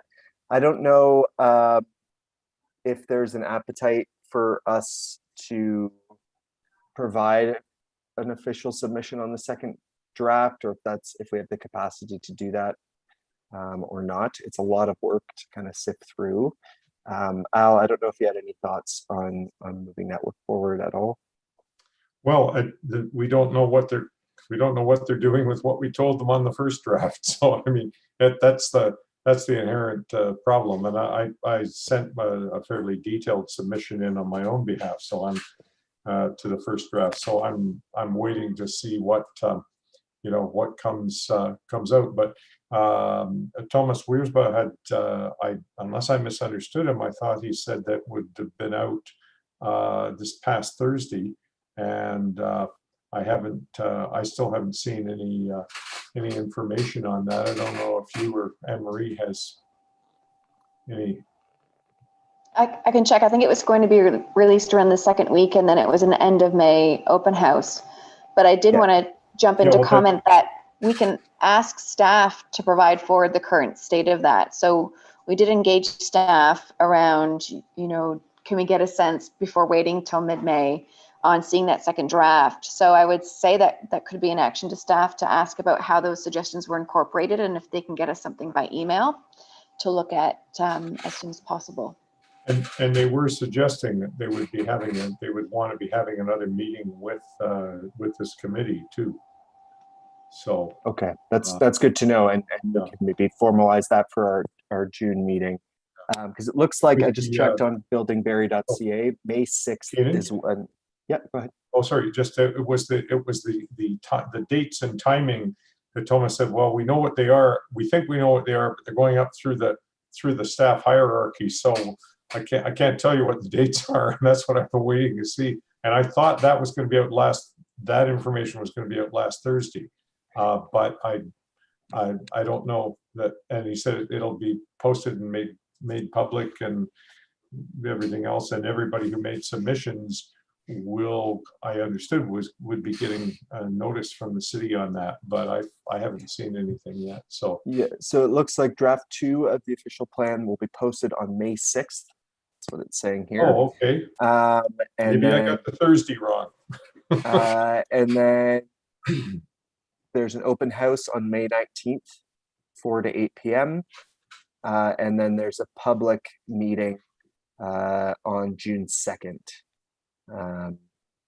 Which will be a more official public meeting, I think, in front of council. So that's I could follow up with Thomas about the actual consultation with this committee and whether they want like a formal invitation to our committee for next month, or if that's too late or what. I'm not sure, so I can follow up on that. Anything else on that piece for now? Yeah, just if you could we just need to clarify, I think, when the document will actually be coming to council, because I got the impression, and I hope I didn't misunderstand it, that it'll be coming to council for adoption in the fall. So they're still doing like the second, I don't really, not quite clear on how they're going to do these presentations, and because they'll be getting feedback at the public meeting and the open house, and sort of how, when they're actually going to bring the final document back to council, because council won't be making a determination on it until that point. But I don't know, that's the ultimate crunch date on the thing. Yeah, and it looks like here they have a deadline for comments on draft 2, which is June 2nd. So, Tyler, I don't know if you had something to add on that. No, it's just you got it, Keenan. Usually the deadline for comments after the public meeting would be shortly after. It sounds like it's June 2nd. So that would sort of be similar to what occurred before Christmas. That would sort of be our hard deadline for comments into the city. Yeah, and we can probably, because we are an advisory committee, we can probably miss that deadline by a little bit if we need to. And it probably won't be coming before council until the fall, as Al said. Kelly, I don't know if you had something to add. Right, just quickly, I think it's important to understand the work that the committee has put in to provide that feedback, and to hopefully get that feedback from the OP folks, so they can actually say, hey, we received it, here's what we're doing, this is what we heard, and this is what we're changing, this is what we're ignoring, etc. I just think that's really important, especially when you go out and ask for feedback, whether it's through your public or through committees, that you actually say, hey, thanks a lot for that feedback, and here's what people said, and here's what we changed based on that feedback. Yeah. Hopefully that's what the open house will be about. Yeah, I would hope so too. I hope draft 2 would kind of include some of that piece, but I can specifically ask Thomas to for that feedback for this committee's specific submission. Maybe it's a memo or something they can put together for us. Okay. Yeah, he was suggesting that he wanted to meet with ARC's advisory committee and several other ones too. So yeah, so that would suggest that the June 2nd deadline, we are okay, because he's not here at this meeting. So anything else on this piece? Okay. So we're 10 after noon. We do have an item on bus stop pollinator gardens. Are we okay to push that off for a discussion at the next meeting? Yeah. And I think that was it, right? Yes. Okay. Anything else for committee members before we adjourn? And just a reminder, if there are specific agenda items for next month, if you want to send them to myself and Brandy with a brief description too of what the agenda item entails, then we can get that set for next month. Okay. All right. Thanks so much, everybody. Meeting is adjourned. Nice to see everybody. Thank you, everyone. Have a great day. Be safe. Thank You you. too. Thank you. Bye. Thank you, counselors and staff particularly.